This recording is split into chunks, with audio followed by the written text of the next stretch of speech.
Hello friends, నేను మీ స్వాతిని. Welcome back to our channel Swathi ముత్యాలు.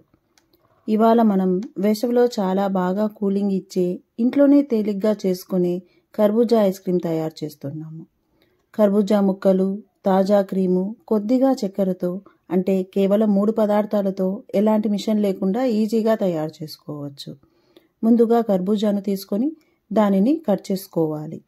కర్బూజాలోని ఇత్తనాలను సపరేట్ చేసుకొని కర్బూజా ముక్కలను కట్ చేసుకోవాలి. ఇలా గరిటెతో తీస్తే ఇత్తనాలు అనేవి నీట్గా బయటికి వచ్చేస్తాయి. తర్వాత కర్బూజా ముక్కలను పొడవుగా కోసుకొని పెట్టుకోవాలి.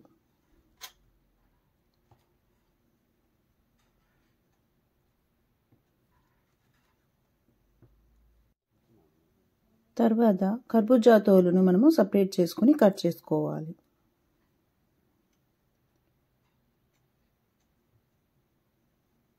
తర్వాత ఈ కర్బూజాను చిన్న చిన్న ముక్కలుగా కట్ చేసుకొని పెట్టుకోవాలి. ఇలా మొత్తము సగం కర్బూజాను మనము కట్ చేసుకొని వాడుకుంటున్నాము. ఈ కట్ చేసిన కర్బూజా ముక్కలను మిక్సీ జార్లోకి తీసుకోవాలి.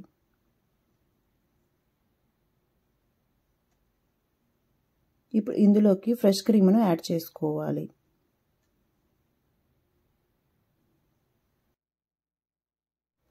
ఇప్పుడు ఇందులోకి 1/2 కప్పు చక్కెరను యాడ్ చేసుకోవాలి. ఇక్కడ కర్బూజా పండ్లు చాలా తీయగా ఉన్నాయి, అందుకని నేను 1/2 కప్పును మాత్రమే యాడ్ చేస్తున్నాను. మీకు రుచికి తగ్గట్టుగా ఇంకొంచెం ఎక్కువైనా యాడ్ చేసుకోవచ్చు. తర్వాత దీనిని మెత్తగా గ్రైండ్ చేసుకొని మనము మిక్సీ పట్టుకోవాలి.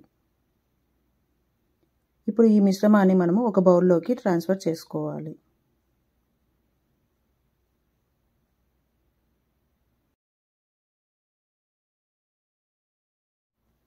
తర్వాత మనము డ్రై ఫ్రూట్స్ను చిన్న చిన్న ముక్కలుగా కట్ చేసుకొని వాటిని వీటిపైన గార్నిష్ చేసుకోవాలి. పిస్తా ముక్కలతో గార్నిష్ చేస్తున్నాను. అలాగే క్యాష్యూ నట్స్ను కూడా చిన్న చిన్న ముక్కలుగా కట్ చేసుకొని వాటితో కూడా గార్నిష్ చేసుకోవచ్చు. బాదంను కూడా చిన్న చిన్న ముక్కలుగా కట్ చేసి వాటిని కూడా యాడ్ చేసుకుంటున్నాను. అలాగే వాటర్ మిలన్ సీడ్స్ను కూడా వీటిలో యాడ్ చేసుకుంటున్నాను. ఇవన్నీ యాడ్ చేయడం వల్ల ఐస్ క్రీమ్ తినేటప్పుడు ఇవి క్రంచీగా చాలా బాగుంటాయి. ఇప్పుడు లిడ్తో క్లోజ్ చేసుకుని దీనిని 6 to 7 అవర్స్ మనం ఫ్రీజర్లో పెట్టుకోవాలి. 7 అవర్స్ తర్వాత చూస్తే మనము ఐస్ క్రీమ్ అనేది రెడీ అయి ఉంటుంది. లిడ్ ఓపెన్ చేసి చెక్ చేస్తే మన ఐస్ క్రీమ్ రెడీ అయ్యింది. దీన్ని స్కూపర్తో ఓపెన్ చేసి మనము బౌల్లోకి సర్వ్ చేసుకోవాలి.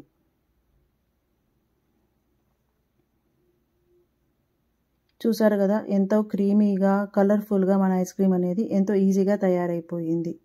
కేవలం 3 ఇంగ్రీడియంట్స్తో మనము ఈ ఐస్ క్రీమ్ తయారు చేసుకున్నాము. నార్మల్ ఐస్ క్రీమ్స్తో కాకుండా ఇలా మస్క్ మిలన్తో ఒకసారి ఐస్ క్రీమ్ ట్రై చేసి చూడండి. టేస్ట్ అనేది చాలా బాగుంటుంది. వేసవి కాలంలో ఇలా చల్లచల్లగా ఇంట్లోనే ఇంటిల్లపాది ఎంజాయ్ చేసే ఐస్ క్రీమ్ను మీరు ట్రై చేసి టేస్ట్ ఎలా ఉందో నాకు కామెంట్ రూపంలో తెలియజేయండి. Thank you for watching.